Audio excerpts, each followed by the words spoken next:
ప్రభు అయిన యేసుక్రీస్తు వారు ఇలలోనికి వచ్చిన వెంటనే వెలువరింపబడిన ఒకే ఒక్క మాట ఉంది. ఆ మాటతో మన జర్నీ స్టార్ట్ చేద్దాం. మనందరికీ తెలుసు, గొర్రెల కాపర్లు భయంకరమైన ప్రభుత్వం హేళన చేస్తున్నప్పుడు, ఏలికగా ఉన్నప్పుడు ఇశ్రాయేలీలైన సామంతులను కూడా కనీసం లెక్క చేయని ఆ రోమ ప్రభుత్వం కింద ఈ గొర్రెల కాపుర్లు పనిచేస్తున్నారు. అందరూ జనాభా లెక్కలకు వెళ్ళారు, కానీ గొర్రెల కాపర్లు జనాభా లెక్కలకు వెళ్ళలేదు కాదు, వారు లెక్కల్లో లేరు. ప్రభుత్వం వారిని పెద్ద పట్టించుకోదు, వాళ్ళకి రాయితీలు ఇవ్వదు. అలా వెళ్ళలేనప్పుడు గవర్నమెంట్ వారిని గుర్తించకపోయినా దేవుడు వారిని గుర్తించాడు, దేవుడు వారిని ప్రేమించాడు. అందుకే ముంగుర్తు వర్తమానం వాళ్ళకు ఒక మాట మాట్లాడి అందులో ఒక మాట మనకి అర్థవంతంగా మాట్లాడాడు. ఈ భూమి మీద మనుష్యులకు సమాధానం, సర్వోన్నతమైన స్థలముల్లో దేవునికి మహిమ, దేవుణ్ణి నమ్ముతున్న ఆయన ఇష్టలైన ప్రజలకు భూమి మీద సమాధానం. నేను అడుగుతున్నాను, ఏమి సమాధానం? సమాధానం అని మనం చదువుకుంటున్నాం, మనకి ఏం సమాధానం లేదు. అత్తా కోడళ్ళక ఏమి సమాధానం లేదు, యజమానుడు దాసులక ఏమి సమాధానం లేదు, ఏలుతున్న ఏలుకులకి సామాన్యమైన మనుషులకి సమాధానం లేదా ఈ సమాజంలో రోజు రోజుకి ఎక్కువ అవుతున్న ఈ క్రైమ్ రేట్లో సమాధానం లేదా? ఏ సమాధానాన్ని గురించి మాట్లాడుతున్నాడు ఆయన? మనం పెట్టుకుంటున్న మన అపరాధాలు, అంటే మన స్వయంకృత అపరాధాలు గూర్చిన విషయాలు ఎత్తట్లేదు ఆయన. ఏమి సమాధానం కావాలి అంటే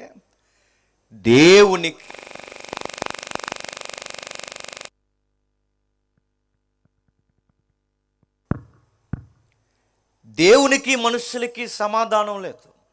మహాగాధం ఏర్పడింది. నరుడు ఎవడు చూసినాను బాల్యం దగ్గర నుంచి వృద్ధాప్యం వరకు ఎవడ చర్యలు చూసినా దేవునికి విరుద్ధముగా ఉన్నాయి. ఆదాము స్వభావం దోబూచులాడుతూనే వస్తుంది కూడా. అలాంటి మనుష్యులు దేవునితో అన్ని విధాలుగా సంబంధాలు తెగిపోయాయి, ఆత్మీయంగా తెగిపోయారు, భౌతికంగా తెగిపోయారు, రక్షణలో తెగిపోయారు. ఒక్క దేవుడితో సమాధానం లేదు. ఈ భూమి మీద మనకు అతిపెద్ద శత్రువు ఎవరైనా ఉన్నారు అంటే ఆ దేవుడే మనకు శత్రువు. గుర్తుపెట్టుకోండి, దేవునికి శత్రువులు ఎవరైనా ఉన్నారంటే ఒకప్పుడు పిల్లలుగా పిలువబడిన మనమే ఆయనకు శత్రువుని. గుర్తుపెట్టుకోండి, మనకి ఆయనకి కనిపించని వైరం ఉంది, మనకి ఆయనకి సమాధానం లేని వైరం ఉంది. ఎప్పుడైతే ఆయనకి మన విరుద్ధంగా బతకడం ప్రారంభించామో, మన జనకులు ఆదాము అవ్వల దగ్గర నుండి ఆయన ఉగ్రతను ఎదుర్కోవడానికి మానవాళ్ళు సమాధానం లేక తిరుగుతుంది. అలాంటి టైంలో ప్రవక్తలు గొంతెత్తరిశారు. అలాంటి టైంలో నీతిమంతులు ఆర్తనాదనాలు చెల్లించారు. అలాంటి టైంలో మేధావులు అనుకున్న వారు గుండెలు బాదుకున్నారు. అయ్యో, దేవునితో మమ్మల్ని సమాధానపరిచే నాదుడేటి? మేము పుణ్యకార్యాలు చేస్తున్నాం, రాచకార్యాలు చేస్తున్నాం, మేము దేవునికి నచ్చుతామనుకున్నా మేము ఏమాత్రం దేవుని ఎదుట బాలేదని మాకు అర్థమైందని భక్తులు వాపోయారు. మా పెదవులు అపవిత్రమైనవి అన్నారు, మా కార్యములు మురికి గుడ్డల వంటివి అన్నారు. ఇప్పటి వరకు బాగానే ఉన్నాం అనుకున్నాం, కానీ నీ కనుసన్నల్లో మమ్మల్ని మేము కొలుసుకునేసరికి మేము బాలేదని మాకు అర్థమైంది ప్రభువా అని ఏడ్చారు వాళ్ళు. వాళ్ళందరికీ ఒక విషయం అర్థమైంది, ప్రభువా మమ్మల్ని కాపాడేది ఎవరు, మమ్మల్ని రక్షించేది ఎవరు? నీవు.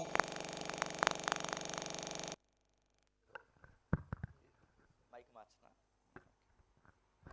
మీరేం కంగారు పడకండి, నేనేమన్నా. మీరు కంగారు పడ, మళ్ళీ కంగారు పెట్టకండి.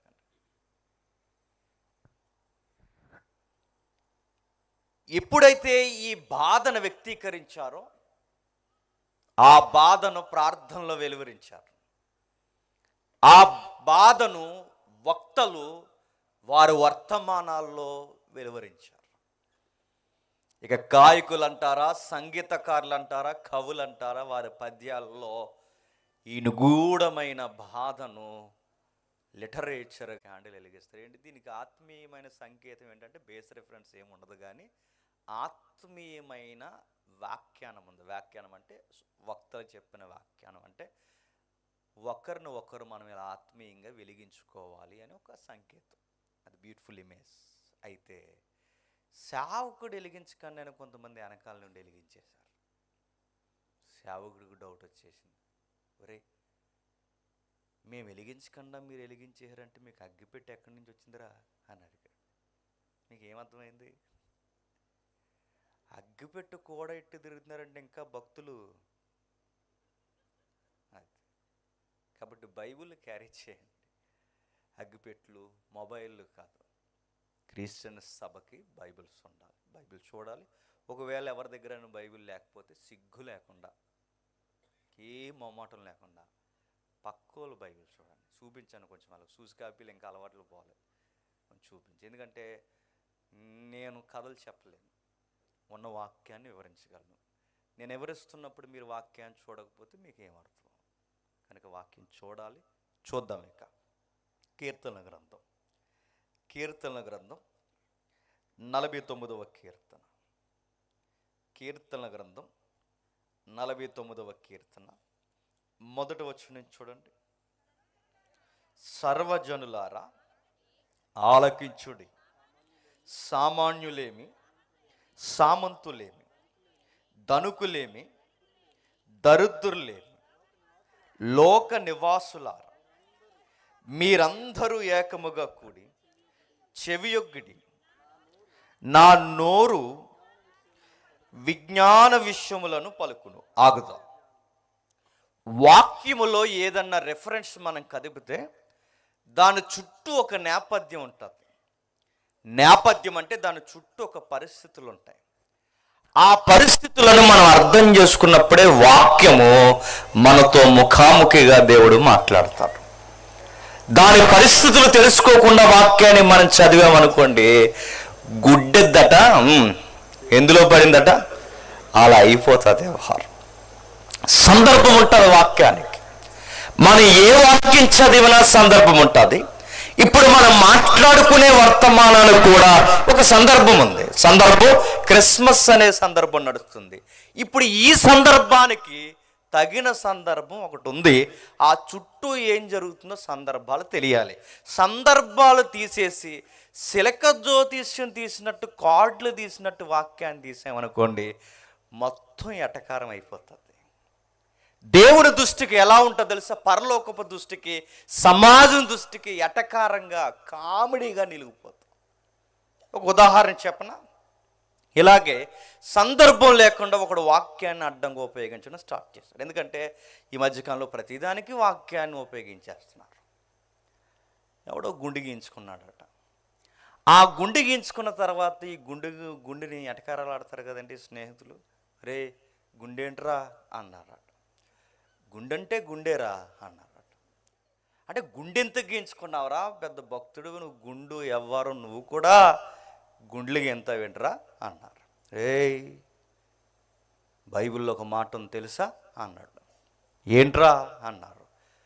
నున్నని గుండు యెహోవాకి ఇష్టమనం తెలుసా అన్నాడు. నిజంగానే ఉంది ఆ మాట బైబిల్లో.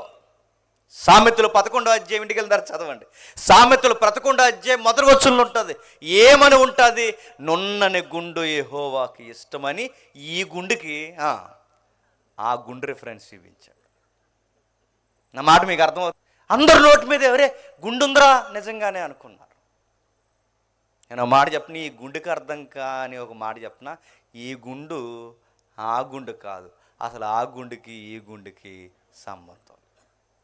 గుండు మాటలు ఇవన్నీ. నేను ఈ గుండెకి ఆ గుండెకి సంబంధం అక్కడ ఏముంటుంది? ఇదిగో సరి అయిన గుండు యెహోవాకి ఇష్టం. సరి అయిన గుండె అంటే నొనను గుండెని కాదు. సరి అయిన గుండె అంటే కాస్త నేపథ్యం తెలియాలి.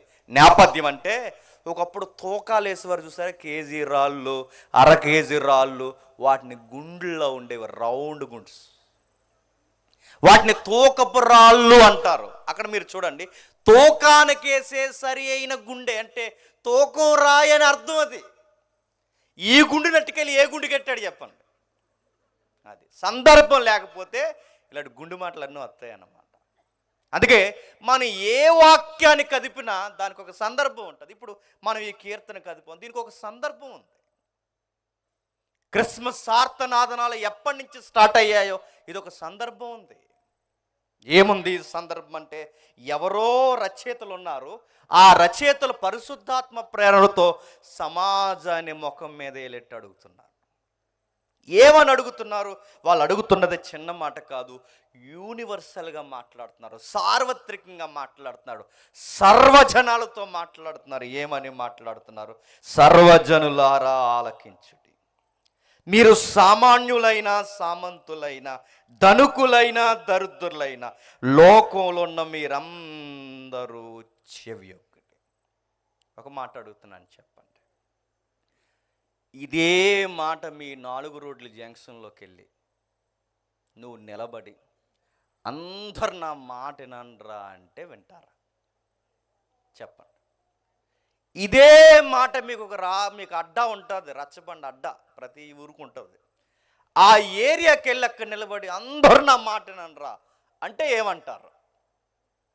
పని చూసుకోరా అంటారు. రే అందరు నా మాట వినండ్రా, ఆగండ్రా అంటే ఏమంటారు? మేము ఆగం, నువ్వు అడ్డు లేకపోతే నీ మీదకి రావడానికి కూడా ఆగం. లెగుతావా లెగవా? నేను అడుగుతున్నాను, ఇనేమంటే ఇనేసేంత మనుషులు మంచోళ్ళ అండి? వంకరోళ్ళు. తల్లిదండ్రులు మాటినే పిల్లలు లేరు, వంకరి. భార్య మాట భర్తనడు, భర్త మాట భార్యనదు, గురువులు మాట శిష్యులనరు, శిష్యుల మాట గురువులు వినరు. అసలు కమ్యూనికేషన్ ఎక్కడ ఏడిసిన సమాజానికి వినరు. ఈరోజు ఒక రెక్లెస్ యాటిట్యూడ్ ఉంది. ఎవరి మాట ఎవరింటారు చెప్పండి? వినరు. అక్కడ వరకు ఎందుకండి, ఆదివారం నాడు సేవకులు నిలబడి రఫ్ అండ్ టప్గా మీ ముఖం మీద ఏలు పెట్టి మీ పాపాన్ని ఖండిస్తే మీరు వింటారా చెప్పండి? నా ముఖం మీదకి ఎడుతున్నాడండి అత్తమాల ఏలు, మానేలు అనుకుంటున్నాను అంటాం. వినరు. ఈరోజు అందరు నా మాట వినండి అంటే ఎవరింటారు? వినరు. మంచి చెబితే వింటారా? వాక్యం చెబితే వింటారా? దేవుడు ఎలా చెప్పమన్నాడంటే వింటారా? వినరు. 10 మంది కాదు, కనీసం 4 నిలబడి వినరు. కానీ మీరు బయటికి వెళ్ళి చూడండి, ఎలక్షన్ వార్ స్టార్ట్ అవుతుంది, ఎలక్షన్ ఫ్లేవర్ స్టార్ట్ అవుతుంది, ఎలక్షన్ ఫేవర్ కూడా స్టార్ట్ అవుతుంది. ప్రచారకర్తలు వస్తారు, పాలిటిక్స్. ఇక్కడి నుంచి మన పంచాయతీ దగ్గర నుంచి స్టేట్ దగ్గర నుంచి సెంట్రల్, వీళ్ళ మాట్లాడే మాటలు మీరు చూసారా? జనాలు తెగిన్నేస్తుంటారు. ఆ సెంటర్లోకి వస్తారు. ఈ సెంటర్లోకి వచ్చిన కొంతమంది, నాకు విచిత్రం ఏంటి చెప్పినా, అందరూ అలా లేరు, మంచి నాయకులు ఉన్నారు, కానీ నిశానీ బ్యాచ్ కూడా ఉన్నారు. వాళ్ళు నిలబడి మాట్లాడుతుంటారు, మాట్లాడి ఇలాగ అంటుంటారు. ఏమంటారు చెప్పినా, అదిగో అలాగండి ఎలాగండి సార్, మాట్లాడండి సార్ అంటే వాళ్ళకి మైక్ ఇస్తారు. మైక్ ఇచ్చిన వెంటనే తెగ మాట్లాడేస్తున్నట్టు ఒక్క ముక్క అర్థం అవుతుంది మనకి. కార్యకర్తలు ఉంటారు కానీ కార్యకర్తలు, ఏ కార్యం లేని వాళ్ళందరూ కార్యకర్తలు. ఏం పని చేయరు, కార్యం అదే కార్యం వాళ్ళకి. ఈ కార్యకర్తలు వచ్చి నియోజకవర్గం ప్రజలారా అనగానే కొట్టండ్రా అంటారు. ఆ రోజుల్లో మా నాయకుడు కొట్టండ్రా అంటారు. ఆ రోజుల్లో మా తాతయ్య గారు కొట్టండ్రా అంటారు. ఆ రోజుల్లో మా బావగారు, ఆ రోజులని చెప్పడమే తప్ప ఈ రోజుకు ఉపయోగపడి ఏం చెప్పరు. ఆ రోజుల్లో అడుగుతున్నాను. వీళ్ళకి కనీసం మేనిఫెస్టో చెప్పరు, కనీసం వాళ్ళ వాగ్దాలు కమిట్మెంట్లు ఏవో చెప్పరు, కొన్ని జీవోలు చెప్పరు, నెక్స్ట్ ఏంటో చెప్పరు, బడ్జెట్ చెప్పరు, నిత్యావసరాలు గొడవలు చెప్పరు, ఏమీ చెప్పరు. కానీ ఏం చెప్పకపోయినా అతను మైకెట్టుకుంటే 100 మంది అక్కడ నిలబడతారు. ఎలా నిలబడతారు? అది క్వశ్చన్. అది వినండంటే అంత మాటలు అడుగుతున్నా, ఏమీ చెప్పడం రాని ఆ వ్యక్తి మాటలు ఎలా వింటున్నారు? పవర్ ఉందా కనుక వింటున్నారు. జనాలు అందరు నా మాట వినంటే వినరు. మరి ఎవడ మాట వింటారు? మాట్లాడడం రాకపోయినా ఆ వ్యక్తి మాట ఎందుకు వింటున్నారంటే అతని వెనకాల అధికారం ఉందగనక వింటున్నారు. అంటే అధికారాలుంటే ఏం మాట్లాడినా జనాలు చెప్పండి వింటారన్నమాట. మరో మాట చెప్తా. ఈ అధికారాలు వచ్చిన తర్వాత వీళ్ళు ఎంత బాగా మాట్లాడతారంటే, కొంతమంది ప్రమాణ స్వీకారాలు చేయిస్తాడు గవర్నర్, ప్రమాణ స్వీకారాలు చేయిస్తాడు కిందోళ్ళని పెద్దోళ్ళు. ఈ ప్రమాణ స్వీకారంలో వీళ్ళు ఏమంటారు చెప్పనా, సార్వభౌమ అధికారం అనలేరండి. మీరు చూసారు లేదో, సార్వభౌమ అంటున్నారు, సార్ అంటున్నారు, సార్వభౌమాధికారం లేకపోతున్నారు. నేను అంటున్నాను, ఆర్టికల్లో వీళ్ళు మెన్షన్ చేయలేకపోతున్నారంటే వీళ్ళని జనాలు ఎలా గెలిపించారు, ఈ ఓటింగ్లు ఏంటి అని అడుగుతున్నాను. అసలు ఎలా ఫాలో అవుతారు? పవర్ ఉంటే ఫాలో అవుతారు, అధికారం ఉంటే ఫాలో అవుతారు, పదవులు ఉంటే ఫాలో అవుతారు. వాళ్ళు ఏం చెప్తున్నారో అర్థం కాకపోయినా ఫాలో అవుతారు. ఒక ఆయన వచ్చాడు ఆ మధ్యకాలంలో వేగంగా తిరిగాడు, అంతకుముందు మరొక ఆయన వచ్చాడు, ఆయన తిరిగాడు, ఈయన తిరిగాడు, ఇద్దరు తిరిగి ఏమన్నారు చెప్పినా మనకు ఉపయోగపడి ఒక మాట చెప్పలేదు. ఏమన్నారంటే, బ్రాండ్ మార్చేస్తాం కంగారు పడకండి అన్నారు. బ్రాండ్ అంటే బ్యాచ్కి తెలుస్తుంది. బ్రాండ్ అంటే మన ప్రభుత్వం వచ్చిన తర్వాత మరలా పాత బ్రాండ్ తెచ్చేస్తాం కంగారు పడకండి అంటున్నారు. అంటే ఈడొచ్చేమో కొత్త బ్రాండ్లు తెచ్చాడు, ఆడొచ్చేమో పాత బ్రాండ్లు తెస్తారు. మొత్తం మీద మా కిడ్నీలు తినేయడానికి బతికారు మీరు. సంపూర్ణ నిషేధం అంటారు. ఏ నిషేధం చేయరు. ఎందుకంటే సంపూర్ణ నిషేధం చేస్తే సగం గవర్నమెంట్ దేని మీద నడుస్తుందో చెప్పనా, బడ్జెట్ బ్రాందీ మీద నడుస్తుంది. సగం జీతాలు దేనిలో తీసిస్తారు చెప్పనా, ఇదిగో ఈ ట్రెజరీ ఎంత దానిలోంచి వస్తుంది. వచ్చిన వాళ్ళు మనకు అది ఇస్తాం ఇది ఇస్తామని లేరు. కంగారు పడకండి, పాత బ్రాండ్లు మళ్ళీ తెచ్చేస్తాం, బాధపడకండి, భూమి తీసేస్తాం అన్నారట. మనకు అర్థమవుతాయండి ఈ భాషలన్నీ. ఇప్పుడు అడుగుతున్నాను, ఇలాంటివన్నీ మాట్లాడుతున్న వారికి వేల మంది ఎలా వస్తారు. ఆ పాలిటిక్స్లో ఉన్న పవర్ అలాంటిది. అంటే ఈ సమాజంలో అధికారాలు ఉంటే వస్తారు. ఇది మీకు అర్థమైతే చెబుతున్నవాడు బాగా వినండి. సర్వజనులు వినాలట, అందులో సామాన్యులు వినాలట, సామంతులు వినాలట, చిన్నోళ్ళు వినాలట, పెద్దవారు వినాలట, అందరూ వినాలట. వినండి అని అంటున్నాడంటే, అంటున్నవాడు అంత కమాండ్ చేయగలుగుతున్నాడంటే ఎవరైనా ఈజ్ ఎ కమాండర్. ఎవరైనా జవాన్, ఎవరైనా సైనికుడు, ఎవరైనా ప్రభు పక్షమున ప్రభుత్వం పక్షమున పనిచేస్తున్న ఒక అధికారి ఆయన. అందుకే ఆ కమాండ్ చేయగలుగుతున్నాడు, అందరినీ నిలబెట్టగలుగుతున్నాడు. అందరు నా మాట వినండి అని ఎలా అనగలుగుతున్నాడు? వాళ్ళ అధికారులు వాళ్ళు. అంటే ఈ కీర్తన రాసినది, ఈ రచన రాసినది వీళ్ళ అధికారులు. అంటే ఎస్, వీళ్ళ ప్రభుత్వ అధికారులు ఈ రచన రాస్తారు. అందుకే వాళ్ళ సర్వలోకాన్ని అటెన్షన్లోకి రమ్మంటున్నారు. ఇంతకీ వీళ్ళు ఎవరు? ఆ చిన్న అక్షరాలు రాశారు చూడండి పైన, కోరాహు కుమారులు ప్రధాన గాయకునికి రాసిన గీతము. ఇప్పుడు ప్రశ్న, కోరాహు అంటే చూసారు, అన్ని ప్రశ్నలే మనకి. కోరాహు అంటే చిన్న చరిత్ర, బ్రీఫ్గా అవుట్లైన్స్. ఇశ్రాయేలీలు 430 సంవత్సరాలు ఐగుప్తీలో బానిసలుగా ఉన్నారు. అరిశారు, ఏడ్చారు, సరైన తిండి లేదని బాధపడ్డారు. మోకాళ్ళు అరిగేలా ఆ పితరులందరూ యెహోవాకు రమ్ము కొట్టారు. ప్రభువా, మాకు ఫ్రీడమ్ కావాలి, స్వేచ్ఛ కావాలి ప్రభువా.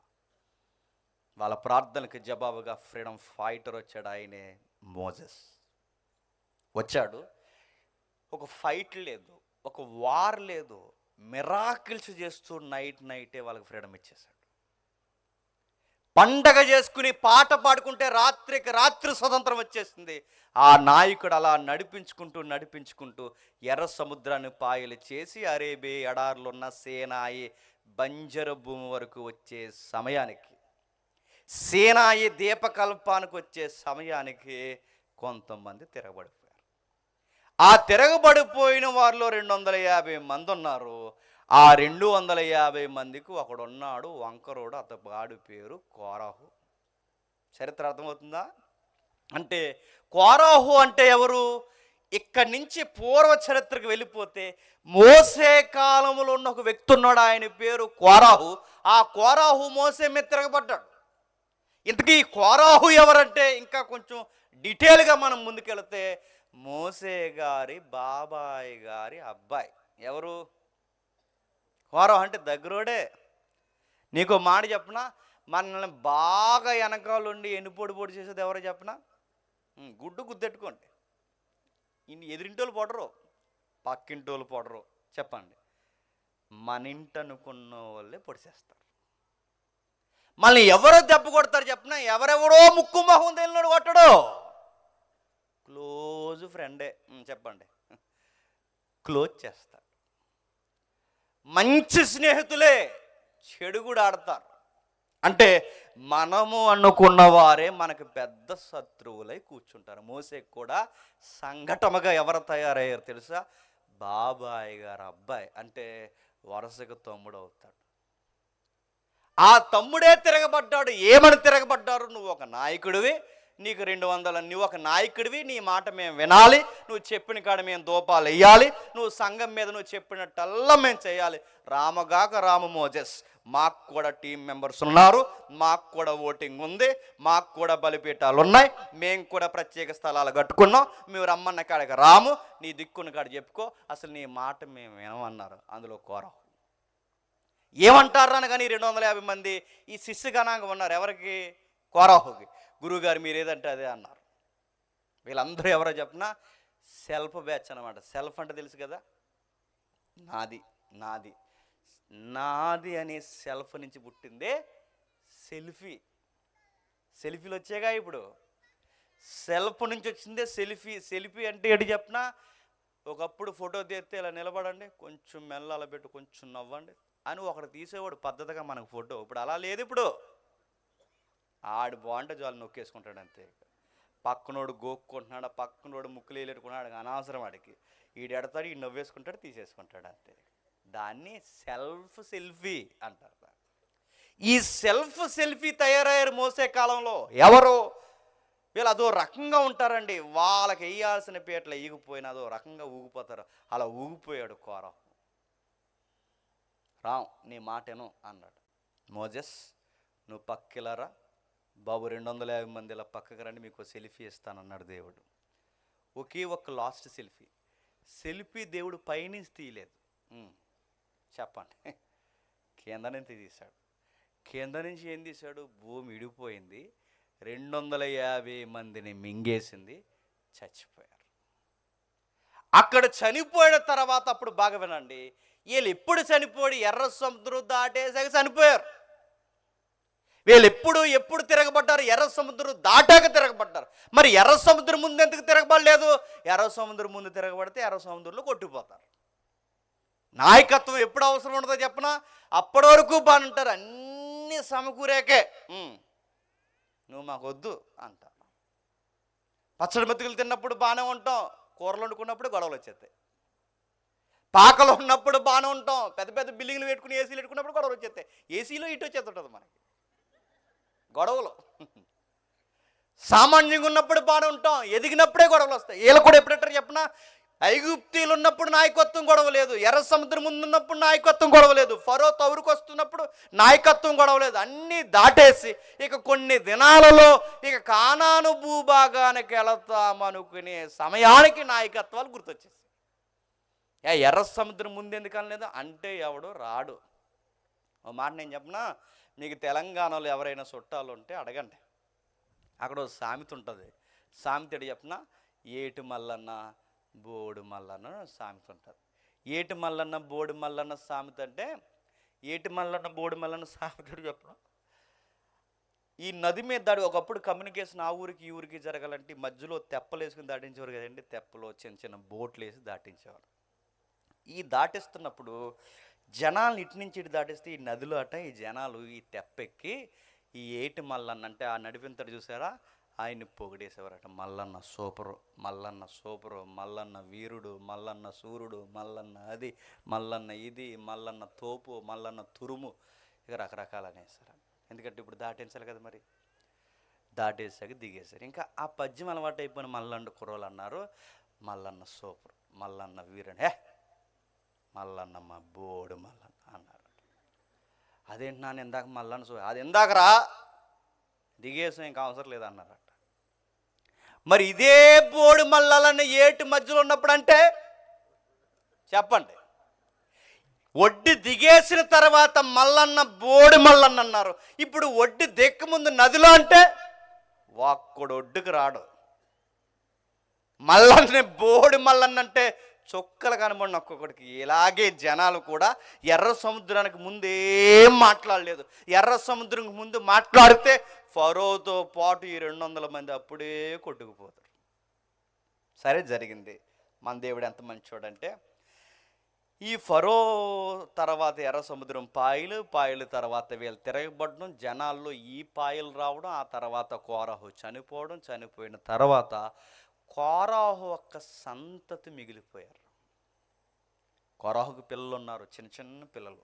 మన దేవుడు తండ్రికి వేసిన శిక్ష పిల్లలకు వేయలేదు, తన భార్యకి వేయలేదు. ఎందుకంటే అతగాడి ఏడిసిన నీచమైన బుద్ధులోకి ఈ పిల్లలు చేతులు కలిపేంత చెప్తున్నాను నేను.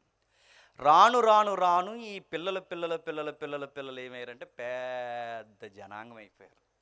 ఈ పెద్ద జనాంగం అయిపోయిన తర్వాత వీళ్ళకి ఒక మంచి రాజు పరిపాలిస్తున్నాడు. వీళ్ళ జాతి డెవలప్ అయ్యే సమయానికి ఇశ్రాయేల్ జాతిని మంచిగా పరిపాలిస్తున్న ఒక మంచి రాజు వచ్చాడు. ఆ రాజు అంటే దేవుడికి చాలా ఇష్టం. ఆయనే దావీదు రాజు. ఈ రాజు పరిపాలిస్తున్నప్పుడు ఈ రాజు మీకు తెలుసు కదా, ఒకే ఒక్క ఫైట్తో కింగ్ అయిపోయాడు. ఈయన గొర్రెల వెనకాల తిరిగి కుర్రోడు రాజు దర్బార్లో ఉన్నాడు. ఎదిగిన తర్వాత ప్యాలెస్లో తిరుగుతున్నాడు. ఆ పైన ఆ ప్యాలెస్లో ఆ ఫ్లోర్లో తిరుగుతుంటే కిందో దృశ్యం కనబడింది. ఎవరికి? దావీదు గారు. చూసిన వెంటనే బాధపడ్డాడు.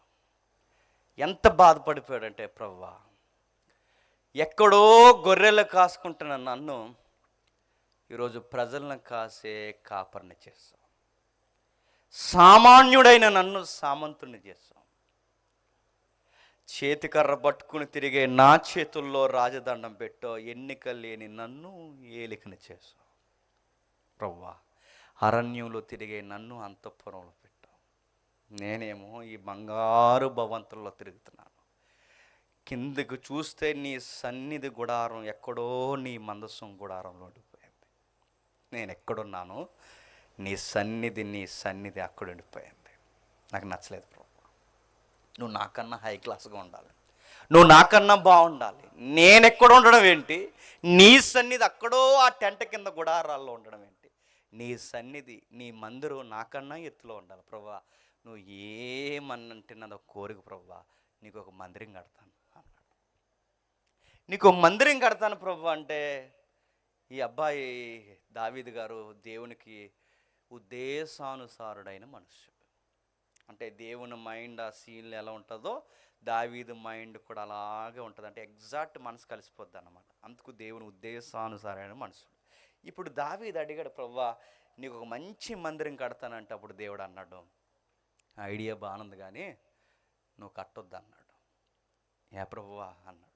ఏ అంటే, నీ చేతులు రక్తము చేత తడిచిపోయాయి, నీ చేతులు అన్యాయము చేత తడిచిపోయినాయి, అందుకే నువ్వు మందిరం కట్టడానికి వీల్లేదు. ప్రభువా అన్నాడు, బాధపడకు, నీ కోరికను నేను నెరవేరుస్తాను. నీ గర్భాన్న ఒక కుమారుడు పుడతాడు. ఆ కుమారుడు పుట్టకముందే ఆ కుమారుడు పేరేంటో కూడా చెప్పేస్తున్నాను. ఆ కుమారుడు పేరు సొలొమోను. ఆ సొలొమోను వచ్చిన తర్వాత నీ కోరికను నాకు తెలియజేసావు గనక నీ కోరిక నా కుమారుడు నెరవేరుస్తాడంటే, నువ్వు కట్టాలనుకున్న స్వర్ణ దేవాలయం ఆ కుమారుడు కడతాడు. ఏమంటావు దావీదంటే, నువ్వు ఏదంటే అదే అంటాను ప్రభువా అన్నాడు. లొంగిపోయాడు. అయితే దావీదు ఎంత తెలివైనడంటే, ఈయన ప్లాన్ ఆఫ్ యాక్షన్ రెడీ చేయాలంటే సొలొమోను సీన్లోకి రావాలి. సొలొమోను సీన్లోకి వచ్చిన వెంటనే మందిరం కట్టాలంటే మందిరానికి కావలసినవన్నీ సిద్ధపరిచేసాడు. ఎవరు? దావీదు గారు. ముందుగా మందిరం కట్టాలంటే ఏముండాలి? స్థలం ఉండాలి. స్థలం ఉండాలంటే స్థలాన్ని కొనాలి. ఆ స్థలాన్ని ఆ రోజుల్లో దావీదు 46 ఎకరాలు కొన్నాడు. కబ్జాకు గురైతే ప్రజెంట్ 2023కి 46 ఎకరాల కబ్జాకు గురైతే 2023 ఇప్పుడు లెక్కల ప్రకారం 36 ఎకరాలు మిగిలింది, 10 ఎకరాలు కబ్జాకు పోయాయి.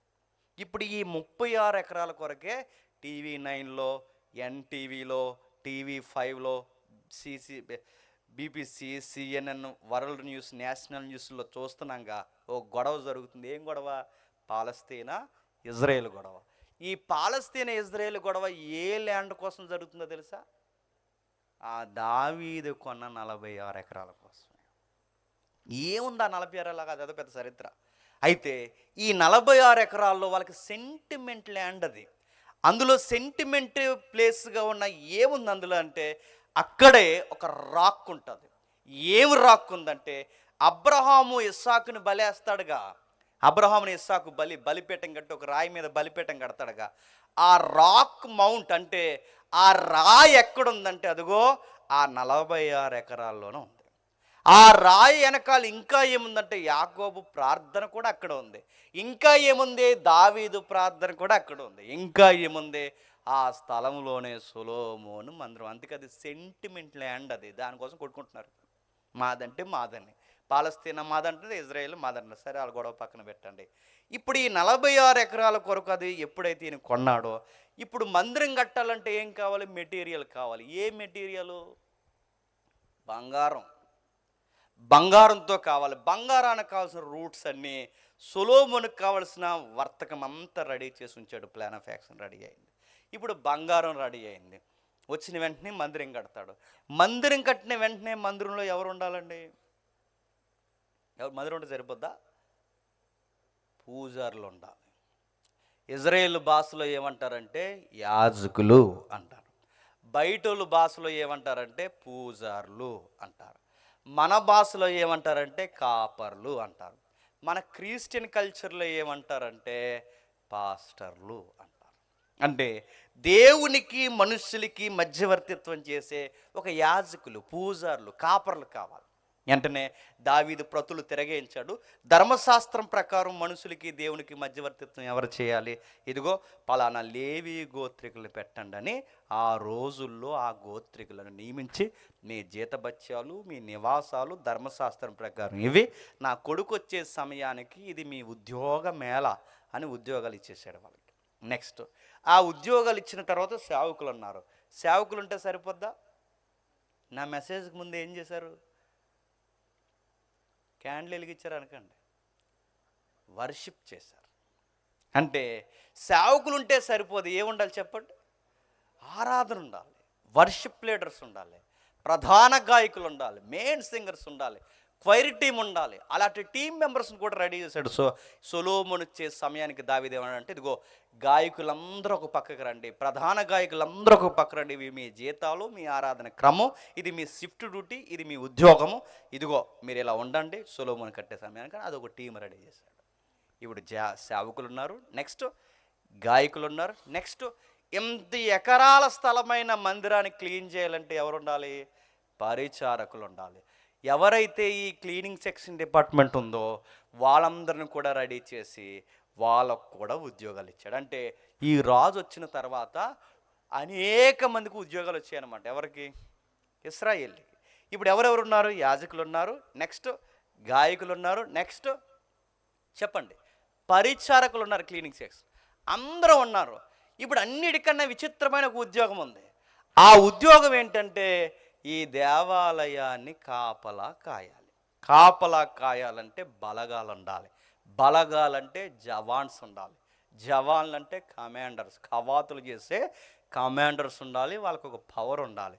ఆ కమాండింగ్ చేసే, కవాతులు చేసే బలగాలు ఎవరున్నారా అని దావీదు ఆరా తీస్తే ఆయన దర్యాప్తులో తేలిన ఒక జనాంగం కనబడ్డారు. వాళ్ళే కోరాహు కుమారులు. ఇది బ్యాక్గ్రౌండ్.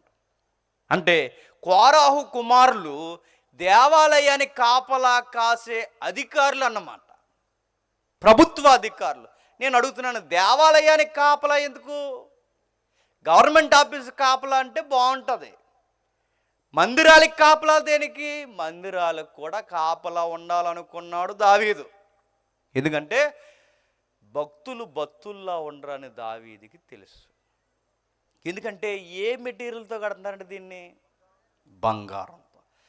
బంగారాన్ని చూసిన భక్తులు బంగారాన్ని వండెత్తారా? మీకు ఇలాగ అర్థం లేదు కదా. ఒక ఎగ్జాంపుల్ చెప్తాను. చర్చికి వచ్చి కొత్త చెప్పులు వేసిపోతారు తెలుసా భక్తులు. చర్చికి వచ్చి సీపుర్లు అట్టిపోతారు తెలుసా? గుడికొచ్చి దేవుణ్ణి డిబ్బి అట్టిపోయారు తెలుసా? మందిరానికి వచ్చి దేవుని మంగళసూత్రాలు అట్టిపోతున్నాను వార్తలు చదువుతున్నాను తెలుసా? దేవుని వడ్డాణాలు అట్టిపోతున్నారు. మొన్న ఏకంగా పూజారి అది ఎడతాడు నెత్తి మీద, ఏంటది, శతగోపురం అట్టిపోయారు గొడవ లేకుండా. అంటే భక్తులు వస్తారు, భక్తులు నచ్చింది ఏమన్నా ఉంటే చెప్పండి.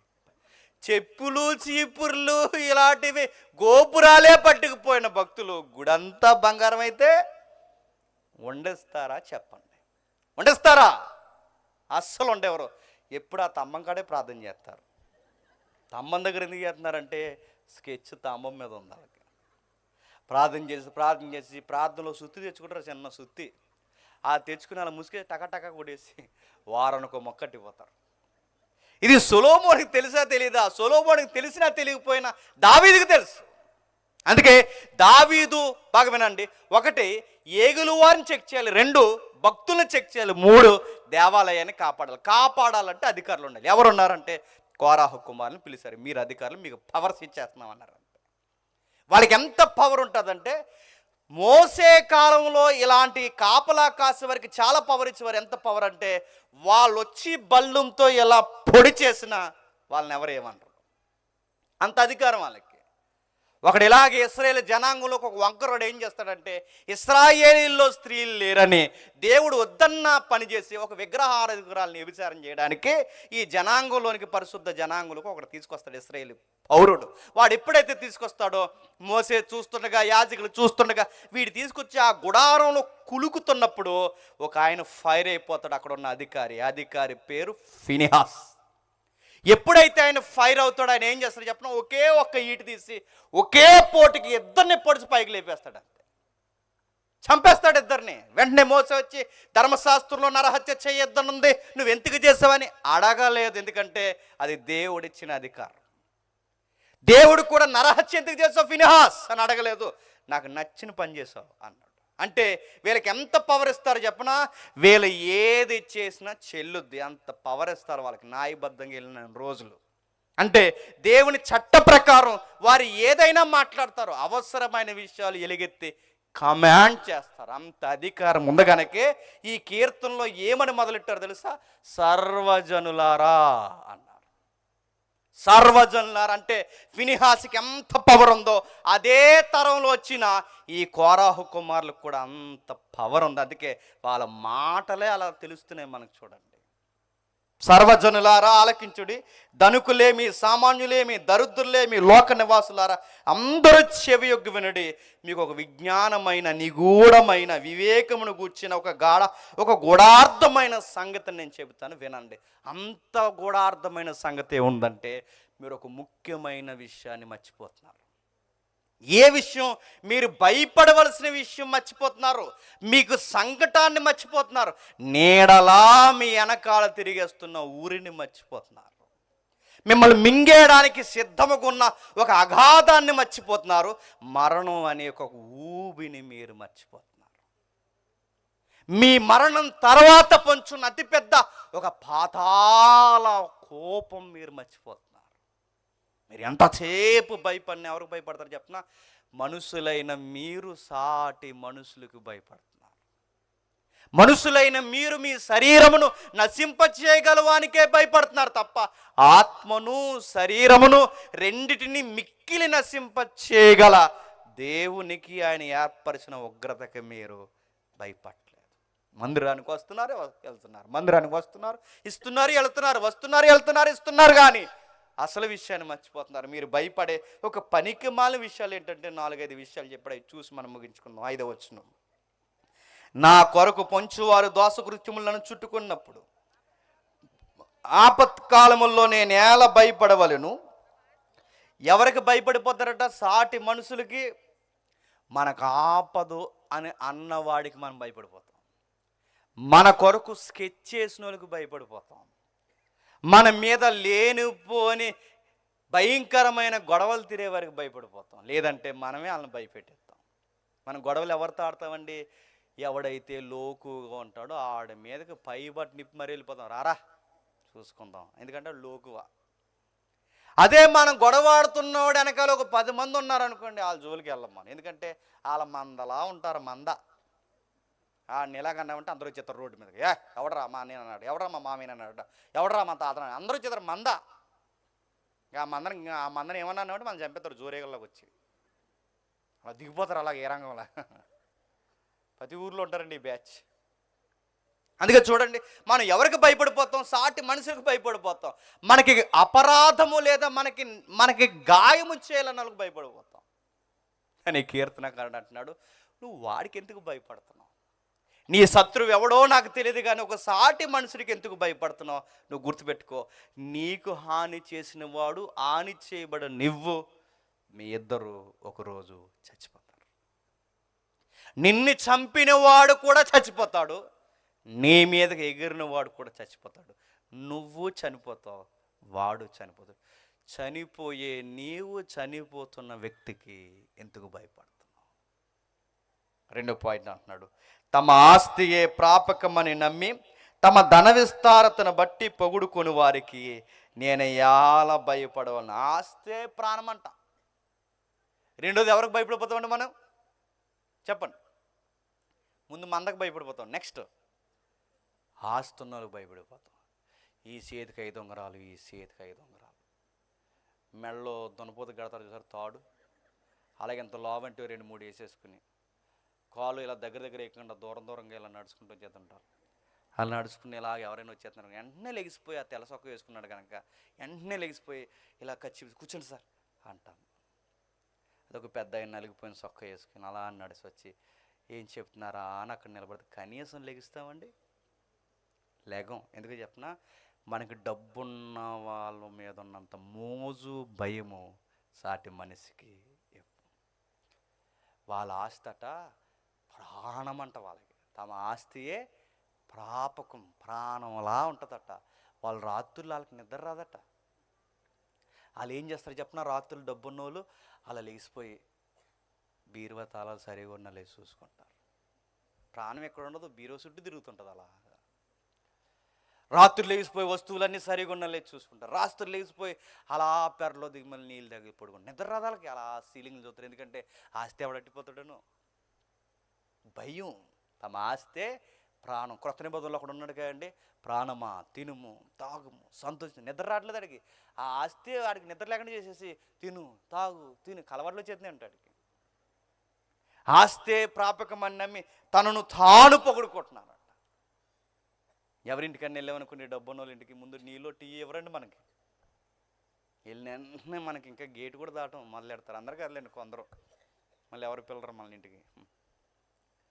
వెళ్ళిన ఏం మొదలెడతారు చెప్పనా, బ్రదరు ఆ బిట్టు మందే, ఈ బిట్టు మందే, ఈ బిట్టు అంటే తెలుసా, సైటు అది మందే, వెనకాల కూడా కొనేద్దాం అనుకుంటున్నాం. ఆ బిల్డప్ చూస్తుంటే కారం వచ్చేది ఉంటుందండి. వచ్చినోడు నీళ్ళు ఇద్దామని ఓ టీ ఇద్దామన్నది. ఈ బిట్లు కూడా ఎక్కువైపోతుంది మనకి.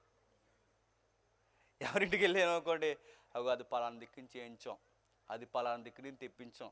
ఈ మంచం ఎంతో తెలుసా, 1,20,000 అక్కడ చేయించాం కోయిలగూడెంలో, రోజుడ్డు అన్నారు. ఇలా చెప్తారండి మనకు ముచ్చట్లు. ఎందుకంటే అలా ఆస్తే తమను తాము ఏం చేసుకుంటారంటే అక్కడ ఉందో వచ్చి పొగుడుకుంటారు.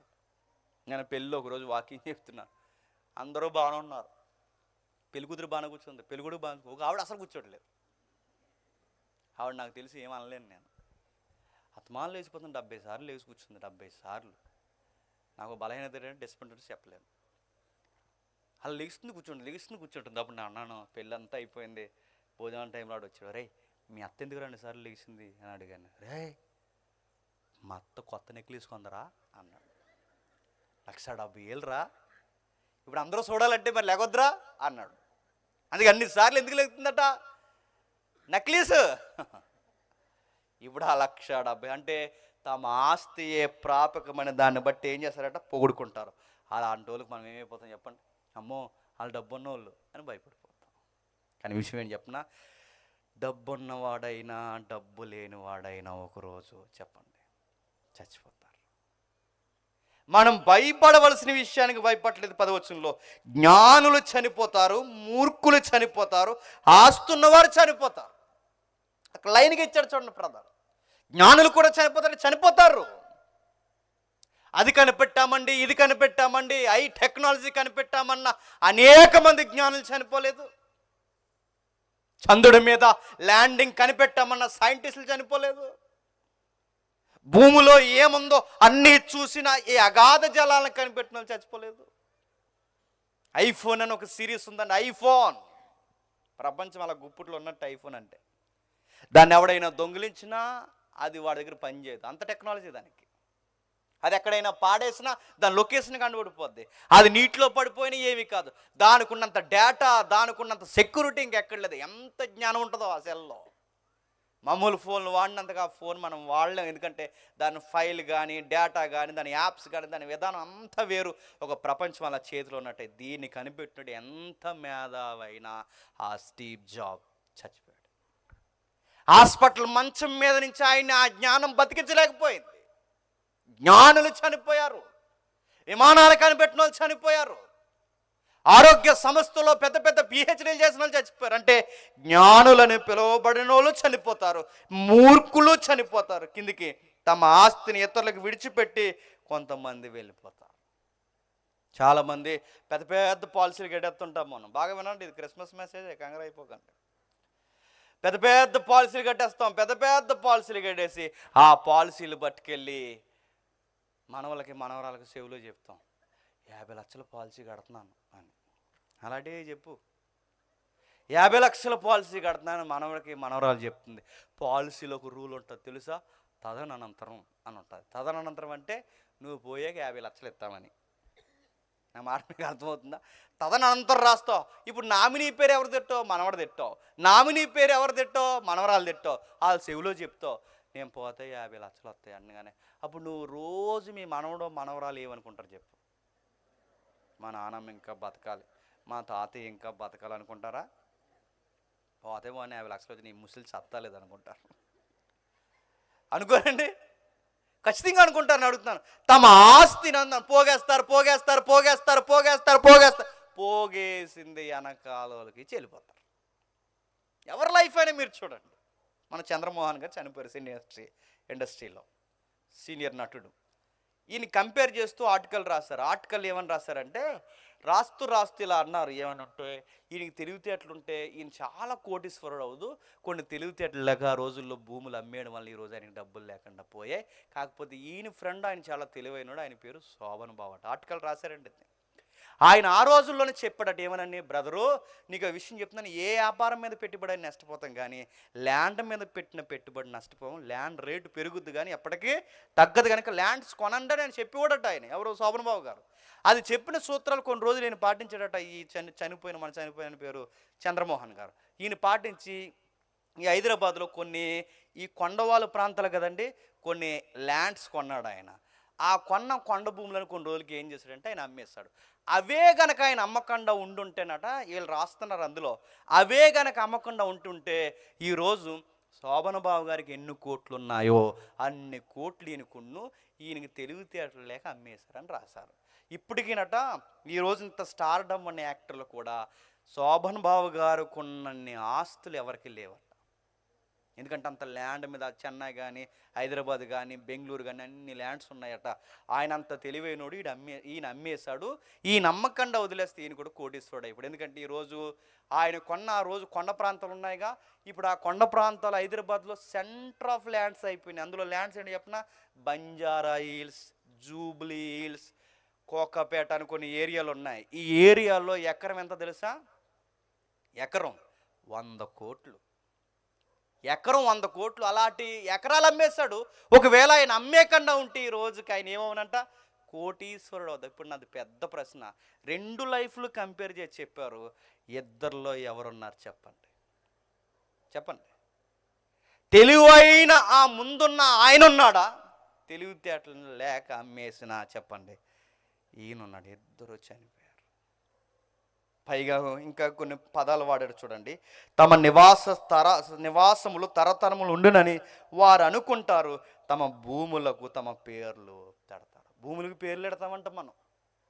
భూములకు పేర్లు పెడతారంటే మీ భూములు ఎవరో నాకు తెలియదు, నా భూములు ఏంటో మీకు తెలియదు, కనుక మీ గొడవ నా గొడవ వద్దు కానీ అందరికీ తెలిసిన గొడవ కూడా చెప్తాను. గొడవ ఏంటి చెప్పిన భూములకు పేర్లు పెడతారంటే పెడతారు. ఇంద్రమ్మ గృహాలు అన్నారు. ప్రశ్న, ఇంద్రమ్మ ఏది? లేదు. రాజీవ్ గృహకల్ప అన్నారు. రాజీవేడి? చంద్రన గృహాలు అడగండి నెక్స్ట్ ఏంటో. జగనన్న గృహకల్ప అన్నారు.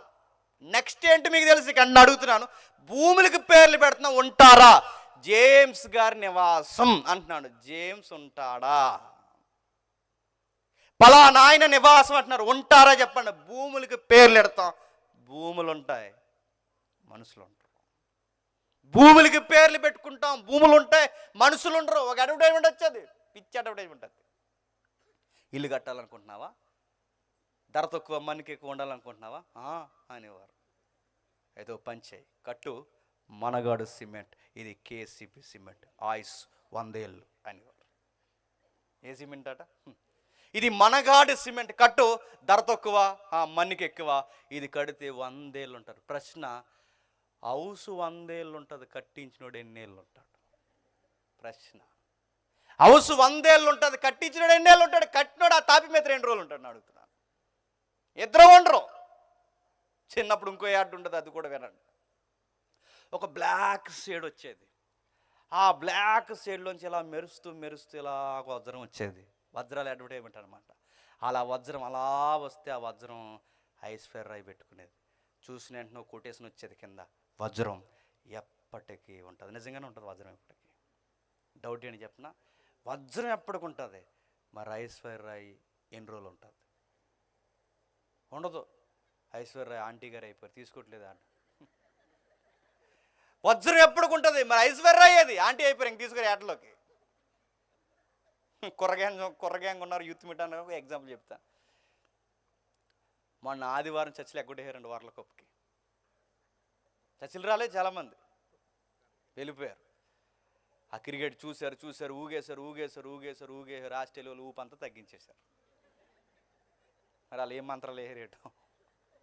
మనకు జ్యోతిష్యం చెప్పారు, కప్పు మందే చెప్పినట్టు ఎవడు కనబడలేదు, చెప్పించి కూడా వేస్తారని. నక్షత్రాలు చూసేశారు, జాతకాలు చూసేశారు, అన్నీ చూసేశారు, చేయకుండా వాళ్ళు సైలెంట్గా అట్టిపోయారు. వాళ్ళు ఏ జాతకాలు చూడలేదు, వాళ్ళు పట్టిపోయారు, ప్రార్థన చేసుకుని వచ్చి అట్టిపోయారు వాళ్ళు. సరే వదిలేయండి. అందరిలో ఒక టాక్ వచ్చింది. యంగ్ స్టార్స్లో ఒక టాక్ ఏంటంటే, ధోని ఉంటే బాగుండ్రా అన్నారు, యువరాజ్ సింగ్ ఉంటే బాగుండ్రా, కప్పు మందరా అన్నారు, కపిల్ దేవ్ లాంటి కెప్టెన్సీ ఉంటే బాగుండ్రా అన్నారు. ఇప్పుడు క్వశ్చన్ అడుగుతున్నాను బ్రదర్స్, నాకు ఆన్సర్ చేయండి. ధోని ఎందుకు లేడు? యువరాజ్ సింగ్ ఎందుకు లేడు? కపిల్ దేవ్ ఎందుకు లేడంటే వయసు అయిపోయింది గనక లేరు, ఉండరు, వెళ్ళిపోవాలి. మరలా అడుగుతున్నాను, కోహ్లీ అంటున్నారు. కోహ్లీ ఎన్ని రోజులు ఉంటాడు అడుగుతున్నాను. ఏదైతే మీరు మాట్లాడుతున్నారు, వీళ్ళు ఎన్ని రోజులు ఉంటారు? మన సినిమా యాక్టర్ అంటున్నారు. సినిమా యాక్టర్లకు జుట్టు ఊడిపోయి ఇగ్గెట్టుకు తిరుగుతున్నారు. ఎందుకు తిరుగుతున్నారు? వలయాలు వస్తున్నాయి, కాళ్ళు వంకర అవుతున్నాయి, పళ్ళు ఊడిపోతున్నాయి, పెట్టెడు జుట్టు, పెట్టెడు పళ్ళు, పెట్టెడు మీసాలు, పెట్టెడు గెడ్డాలు అడుగుతున్నాను. ఆ లుక్ ఏది? ఉండరు, గుర్తుపెట్టుకో. ఇవన్నీ మనకేం చెప్తున్నాయి చెప్పిన, స్టార్డమ్ అయినా, ఏదైనా, అధికారులైనా, ఆటగాడైనా, పాటగాడైనా, వాడు ఎలాంటి గిరాకీ ఉన్నవాడైనా ఒకరోజు ఈ లోకాన్ని విడిచి వెళ్ళిపోవాలి. ఇది మనకి చెప్పకనే చెప్తుంది. అదిగో చెప్తున్నట్టు చూడండి, వారందరూ పాతాళములో మందగా కూలిపోతారు. ఏమవుతారట? పాతాళానికి మందగా. ఇక ముగిస్తాను చూడండి. అంటే అందరినీ కబలించేది మరణం అనుకుంటే అదే కాదట. మరణం తర్వాత ఏముందట? పాతాళం ఉందట. ఇప్పుడు అడుగుతున్నాను, ఆ పాతాళానికి ఎందుకు పోతున్నాం ప్రభువా? మేము పాతాళానికి ఎందుకు పోవాలి ప్రభువా అంటే, మరణమే మమ్మల్ని మింగేస్తుంది అనుకుంటే ఈ మరణం మమ్మల్ని అందరినీ చుట్టగట్టి మందలా ఎక్కడ పడేస్తుందట? పాతాళంలో పడేస్తుందట. మందలా పాతాళంలో ఎందుకు పడేస్తుందంటే, దేవునితో శత్రుత్వం ఉందట. మనకి ఏముంది ప్రభువా నీతో మాకు శత్రుత్వం అంటే, నన్ను మరిసి బతుకుతున్నారు, నన్ను విడిచి బతుకుతున్నారు, నా చిత్తమును విడిచారు, మీకు నచ్చినట్టు బతుకుతున్నారు, ఇదే మీ మీద నేరారోపణ. చాలామంది అంటారు నిలబడి, మేము ఎందుకు వెళ్తామని నరకానికి అంటే, ఎందుకు వెళ్తారో ఒక ఎగ్జాంపుల్ చెప్తాను, ముగిస్తాను వినండి. సల్మాన్ ఖాన్ తెలుసు కదండి, ఎందుకు తెలుసు? సొలొమోన్ తెలదు కానీ మనకి తెలుసు. మనకి సల్మాన్ ఖాను డబ్బులు ఎక్కువైపోయి హీరోలు, స్క్రీన్ మీద హీరోలు, రియల్ లైఫ్లో హీరోలు కాదు, మనుషులే. రియల్ లైఫ్లో కూడా రీల్లో లైఫ్ అనుకుని బావుగారు ఏం చేస్తారంటే కొంతమంది హీరోయిన్లు వెనకాల వేసుకుని ఆవిడ ఉంది, మన క్యాన్సర్ వచ్చింది ఆవిడ, సోనాలి బింది, ఈవిని తీసుకుని వీళ్ళందరినీ తీసుకుని ఆ అడవికి వెళ్ళి ఉన్నోడు ఉండకుండా ఆ తుపాకీ ఇచ్చి ఒక కృష్ణ జింకని కాల్చాడు. కృష్ణ జింక అంటే ఏంటంటే మన జాతీయ జంతువు, దానికి చాలా పవర్ఫుల్ చట్టం ఉంది. దాన్ని కాల్చడమే కాదు, దాన్ని కాల్చుకొని తిన్నాడు. అడవి శాఖ అధికారులు కేసు కట్టారు. ఏమని కేసు? ఒకే జింక. కేసు ఎలా కట్టారంటే అడవి మృగాలు సంచరించుతున్న దగ్గర సామాన్యులు వ్యక్తులు తిరగడం మొదటి నేరం, దీనికి 3 సంవత్సరాల శిక్ష. ఉదాహరణ చెప్తున్నాను, 2 సంవత్సరాలు తర్వాత తిరిగేద్దాం. ఆ తిరుగుతున్న వాడి దగ్గర సంచరించి రెండో తప్పు ఏంటంటే అడవి మృగాల్ని కాల్చడం రెండో తప్పు, దీనికో 10 సంవత్సరాల శిక్ష లేదా ఒక 7 సంవత్సరాల శిక్ష. ఆ తర్వాత మూడో కేసు ఏంటంటే కాల్చిన దాన్ని కాల్చడం మూడో తప్పు, కాల్చిన దాన్ని తినేయడం 4గో తప్పు. చూసారు సెక్షన్ ఎలా తీస్తున్నారు? తినేసిన తర్వాత నేను తినలేదని బొంకేడు ఇంకో తప్పు, ఆ తినేసిన తర్వాత దాన్ని దాచేయడం ఇంకా తప్పు. ఎప్పుడు జరిగింది కూడా అంటే 20 సంవత్సరాల క్రితం జరిగింది. 20 సంవత్సరాల క్రితం జరిగిన గొడవ ఈ రోజుకి ఆయన కోర్టు చుట్టూ తిరుగుతున్నాడు. ఒక జింక తిన్నంతకి ఎంత కేసు అయితే, ఇప్పుడు నేను అడుగుతున్నాను, చెప్పండి, జింకను ఎవరు పుట్టించారు? చెప్పండి. జింకను పుట్టించింది ఎవరు? దేవుడు. మరి దేవుడు ఎన్ని కేసులు పెట్టాలండి? ఇప్పుడు సల్మాన్ ఖాన్ గారిని పక్కనెట్టండి, మనం చూసుకుందాం.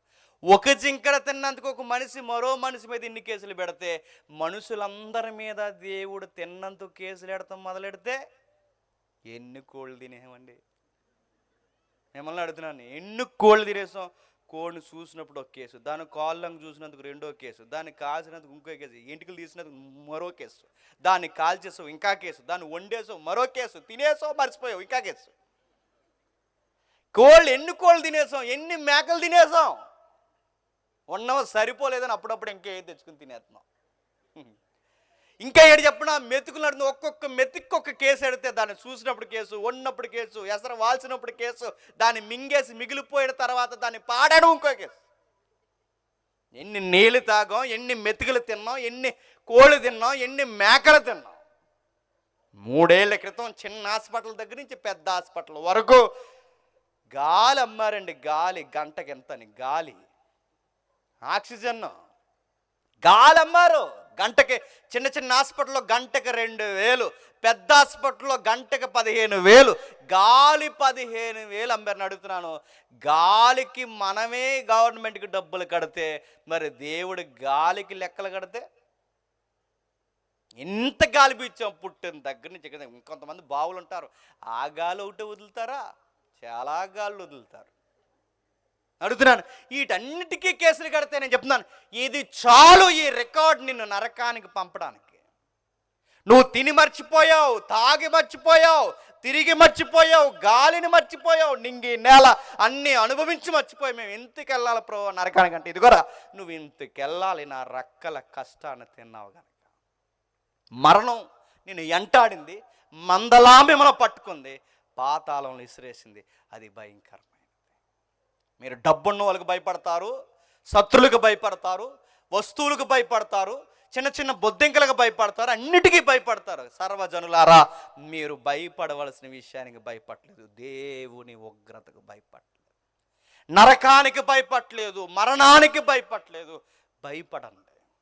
ఎందుకంటే ఆ కీర్తనకారులు, ఆ ద్వారపాలకులు ఏమని రాస్తున్నారో చూడండి, 7వ వచనంలో, ఎవడును ఏ విధము చేతను తన సహోదరుని విమోచింపలేడు, వాడు కుళ్ళు చూడక నిత్యము బ్రతికినట్లు వాని నిమిత్తము దేవుని సన్నిధిని ప్రాయశ్చిత్తము చేయగలవాడు ఎవడు లేడు. దేవుని సన్నిధిలో ప్రాయశ్చిత్తం జరగాలట. ఏం జరగాలి? దేవుని అంటే ఇప్పుడు మరణం మన మీద ఏలుబాటు చేయకూడదంటే, పాతాళం మనల్ని బంధించకూడదంటే, దేవునికి ఏదో ప్రాయశ్చిత్తం చేయాలంటే. ఏం ప్రాయశ్చిత్తం? కోడిని కోస్తారా? మేకను కోస్తారా? డబ్బులు ఇస్తారా? ఏమిస్తారు? ఆయనకి ఏ ప్రాయశ్చిత్తం చేస్తారు? ఏమని ప్రాయచిత్తం? ప్రభువా ఇది తీసుకుని మా ప్రాణాలు వదిలేని ఏమిస్తారు? ఏమి ఇవ్వలేం. కొంతమంది ఉన్నారు, ఇచ్చేస్తున్నామండి అన్నారు. ఏమి ఇచ్చేస్తున్నారట? బొచ్చు. ఈ బొచ్చు ఇచ్చేస్తున్నారు. ఎందుకు బొచ్చు ఎందుకు ఇస్తున్నారంటే అప్పు ఉండిపోయామండి దేవునికి. దేవుడికి ఏం అప్పు ఉండిపోయారంటే బొచ్చా? ఆ మాసిపోయిన జుట్టు, ఆ పేలెట్టిన జుట్టు, ఆ సుండ్రు, కొంపు, దరిద్రం, స్నానం చేయని ఆ జుట్టు ఎవరికి ఇచ్చేస్తున్నారట? దేవుడికి. ప్రభు ఈ బొచ్చు తీసుకుని ఏం చేయాలట? మమ్మల్ని క్షమించే ప్రభు. నీ బొచ్చా అని అడుగుతున్నాను. ఎవడ అడిగాడండి? మళ్ళీ మొలుతుందంటే ఎవడని ఎత్తాడండి? మళ్ళీ మొలదంటే ఎవరు? ఆ సుండ్రు జుట్టు, ఆ పేరు జుట్టు, ఆ కొంపు జుట్టు, ఆ వాలిపోయిన జుట్టు అది నన్ను రుణముండిపోయింది నీ జుట్టు కాదు, రుణముండిపోయింది నీ చిల్లర కాదు, నువ్వు ఏమిచ్చి ప్రాయశ్చిత్తం చేయగలవు? నా క్యాండిల్ వెలిగించాం, క్యాండిల్తో ప్రాయశ్చిత్తం చేసేయగలమా? ఏమని ప్రాయశ్చిత్తం చేయగలం? నీ ప్రాణం ఆయన ఉగ్రత నుంచి, పాతాళం నుంచి బయటకు రావాలి అంటే ప్రాణానికి ప్రాణం ఇవ్వాలి, నీ రక్తానికి రక్తం ఇవ్వాలి, నీ దేహానికి దేహం ఇవ్వాలి. నీకు బదులుగా ఈ మనిషిని కాపాడాలంటే మరొక మనుష్యుడు దేవుడు ముందు నిలబడాలి. ఆయనే సశరీరుడుగా ఇలలోకి వచ్చిన నజరుడైన యేసుడు. గుర్తుపెట్టుకో. క్రిస్మస్ అంటే ఏంటంటే మనం ఎదుర్కోలేని ఉగ్రతను ఎదుర్కోవడానికి దేవుడే దీనుడుగా ఇలలోకి వచ్చిన వైనమే క్రిస్మస్. ఆయన మనకు నేర్పించింది ఏంటో చెప్పనా? మన ప్రాణాలను విమోచించడానికి ఆయన ప్రాణం పెట్టడానికి వచ్చాడు. మన దేహానికి విడుదల ఇవ్వడానికి మరణం నుండి ఆయన దేహాన్ని పణంగా పెట్టాడు. అందుకే మనం చెల్లించాల్సిన క్రయధనము ఆయన చెల్లించాల్సి వచ్చింది. ఎక్కడుంది ఈ మాట? ఒక్కసారి చూడండి, ముగించుకుందాం. మార్కు సువార్త 10వ అధ్యాయం 45వ వచనం. మార్కు సువార్త 10వ అధ్యాయం 45వ వచనం. మార్కు సువార్త 10వ అధ్యాయం 45వ వచనం. మనుష్య కుమారుడు పరిచారము చేయించుకోవటకు రాలేదు కానీ పరిచారము చేయుటకును అనేకులకు ప్రతిగా విమోచన క్రయధనముగా తన ప్రాణము ఇచ్చుటకు వచ్చెను. That is Christmas. గుర్తుపెట్టుకో. అంటే అనేకులకు విమోచన క్రయధనం అంటే మనం నరకానికి, పాతాళానికి జారిపోకుండా దేవుడికి దేవుడుగా, మనుషులకి మనుషులుగా, ఇటు మనుషుడుగా అటు దేవుడుగా రెండు వైపులా జవాబుదారుగా నిలబడ్డానికి ఇలలోకి వచ్చి మన కొరకు బలైపోయాడు. బాలయేసుడిగా పుట్టిన ఆయన పొత్తిళ్ళలోనే కాదు, కలవరగిరి మీద చనిపోవడానికి వచ్చాడు. పొత్తుగుడ్డల్లో చూసిన యేసుని మనం చూడాల్సింది చెప్పిన ఆయన పొత్తు కొడుపులో పొడి చేశారు. గుర్తుపెట్టుకోండి. ఆయన వీపుని చీరేశారు, ఆ లేత చేతులకి మేకలేసేశారు. ఈ క్రిస్మస్ దినాన్ని చూస్తున్న ఆ పాల బొగ్గల యేసుని చెక్కెళ్ళ మీద కొట్టేశారు. ఆయన మృదువైన దేహాన్ని, పొత్తుల్లో చుట్టిన చిన్న దేహాన్ని గోనబెట్టతో కప్పి కొరడాలిచ్చి కొట్టేశారు కాదు, కొట్టించుకోవడానికి వచ్చాడు ఆయన. క్రిస్మస్లో ఏముందయ్యా అంటే సంబరాలు అంబరాలు కాదు, పెయిన్, గుండెల్లో బాధ ఉంది, రోదన ఉంది, త్యాగం ఉంది, మరణం ఉంది, ఒక విమోచన ఉంది, ఒక బాధ ఉంది. మోకాళ్ళు లేచి దేవా నా కొరకు నువ్వే మనుషుడిగా వచ్చావని ఏడ్చే కన్నీళ్ళ ఆర్తనాదనం ఉంది. అదే చెప్తున్నారు ఆ రచయితలు. అయ్యో మనం విమోచించే నాయకుడు ఎవడనో లేడా, ఎవడనో లేడా, ఎవడనో లేడా, ఎవడిని విమోచించలేడంటే ఎవడో లేడని ఏడ్చిన అధికారులకి 2000 సంవత్సరాల క్రితం వచ్చాడు నేనున్నాను అని. నేనున్నానని వచ్చాడు, మన కొరకు బలైపోయాడు, మన కొరకు త్యాగము చేసి మరణించాడు. అది మన గుడ్ న్యూస్, అదే మనకు శుభవార్త. భూమి మీద దేవునితో సమాధానం లేని మనకి ఆయనతో మనకి సమాధానపరచడానికి మనకి సరి అయిన మధ్యవర్తి ఆయన నిలబడ్డాడు. అందుకే అటు దేవునికి దేవుడిగా నిలబడ్డాడు, ఇటు మనుషులకి మనుషులుగా నిలబడ్డాడు. అందుకే రచయితలు అన్నారు, సంపూర్ణమైన మానవుడు, సంపూర్ణమైన దేవుడు, ఈ రెండు కలగలిపి మన కొరకు చనిపోవడానికి ఆ పశువుల పాకలో నిద్రపోయాడు. ఈ మనుషులు అశుద్ధం మధ్య తిరిగాడు, ఈ మట్టి లోకంలో మహిమ కలిగిన దేవుడు వాలిపోయాడు. ఎందుకు ప్రభువా అంటే, సిలువ మీద బాగా వినండి, నేను ఇది ఒక్కటి చెప్పి ముగిస్తానండి. సిలువ మీద అందరూ అనుకుంటారండి, మన పాపాల కొరకే సిలువ మీద ఆ శిక్ష అనిపించాడు అయిపోయింది అనుకో. No no no no. మన పాపాలకి విరుగుడు సిలువ ఒక్కటే శిక్ష అనుకోకండి. ఒకవేళ అదే అనుకుంటే, మన పాపాలకి ప్రతిదన్న సిలువ ఒక్కటే అనుకుంటే, ఆ సిలువ మనం ఎక్కి చచ్చిపోయి ముక్కు మూసుకుంటే ముక్కుని జేబుడికి చచ్చిపోతాం. గొడవ వదిలిపోద్ది అక్కడ వరకు దేవుడు రావక్కర్లేదు. సిలువే శిక్ష అంటే సిలువే పాపాలకి ప్రతీక అయితే అక్కడతో అది భరించేస్తే అయిపోద్ది. కేవలం దాని కొరకే రాలేదు ఆయన, గుర్తుపెట్టుకోండి. సిలువ వెనకాల ఇంకా ఏదో ఉంది. ఏముంది? సిలువనైనా ఒకవేళ మనం భరించవచ్చు, ఎందుకంటే పేతురుని కూడా సిలువేశారు. సిలువనైనా ఒకవేళ భరించచ్చేమో కానీ మానవుడు భరించలేనిది ఒకటి ఉంది. సిలువ వెనక దేవుని ఉగ్రత, దాని పేరు పాతాళం. అది మనం భరించలేం. ఆ పాతాళ, ఆ నరక కోపాన్ని మనం భరించలేం. సిలువైనా భరించగలం, ఆ నరక కోపాన్ని భరించలేం. అటు నరకాన్ని, అటు పాతాళ బలాన్ని, వీటన్నిటినీ బంధింపజేయడానికి సిలువ మీద, మ్రాను మీద మన కొరకు వేలాడిపోయి సిలువలో ఆయన బంధించింది పాతాళ బలాన్ని కూడా ఆపేశాడు. నరకం యొక్క ప్రభావాన్ని కూడా ఆపేశాడు. శరీరాన్ని, ఆత్మను నశింపచేసే ఆ భయంకరమైన ఉగ్రతను మీద వేసుకున్నాడు. సిలువ మీద ఎంత ఉందంటే ఎంత ఉంది.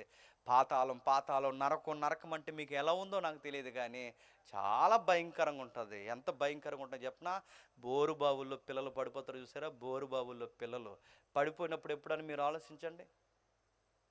ఆ లోపల పడిపోయాడు, ఏడుస్తాడండి, అమ్మా అని ఏడుస్తాడు. వాళ్ళ అమ్మాడికి కనబడదు 250, 300 అడుగులు కిందకి వెళ్ళిపోతాడు. నాన్న అని పిలుస్తాడు, నాన్న కనబడ్డు, వెలుగుండదు. అక్కడ ఏం జరుగుతుందో తెలియదు. ఎక్కడో వెలుగు కనబడుతుంది, అక్కడికి ఎక్కలేడు, కదిలేకూడదు, కిందకి దిగిపోతుంటాడు. ఒంటరిగా ఉంటాడు, అమ్మ ఉండదు, నాన్న ఉండదు, స్నేహితులు ఉండరు, ఏం జరుగుతుందో తెలియదు. ఆ చిన్న బిడ్డ విలవిల్లాడుతూ ఊపిరాడక చచ్చిపోతాడు.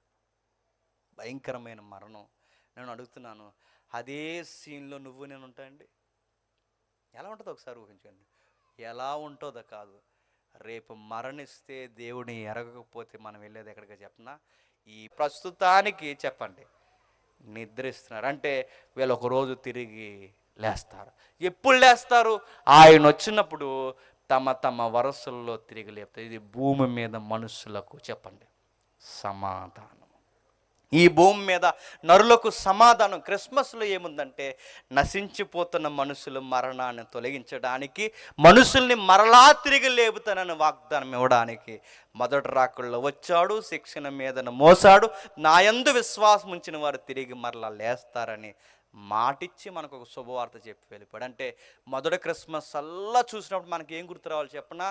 మొదటి రాకడ గుర్తొచ్చిన మనకి ఏదో రోజు రెండవ రాకడ చెప్పండి జరగబోతుంది. రెడీ అవుతాం. ప్రభువా, ఈ క్రిస్మస్ దినాల్లో నువ్వు వస్తావో, ఎప్పుడు వస్తావో మాకు తెలియదు. నీ మొదటి రాక జ్ఞాపకం పెట్టుకున్న మేము రెండో రాకడకి ఎదురు చూస్తున్నాం. విశ్వాసం ఉంచాం. పాతాళానికి బలం లేదు, మరణానికి బలం. ఎందుకంటే మరణాన్ని జయించావు, చావు దెబ్బ కొట్టావు, మరణం చేత కొట్టి మాకు జీవాన్ని ఇవ్వడానికి వచ్చావు. మమ్మల్ని విడిపించిన నాదుడా, నీకు స్తుతులు స్తోత్రం. ఇదే క్రిస్మస్. దేవుడు మిమ్మల్ని దీవించునుగా.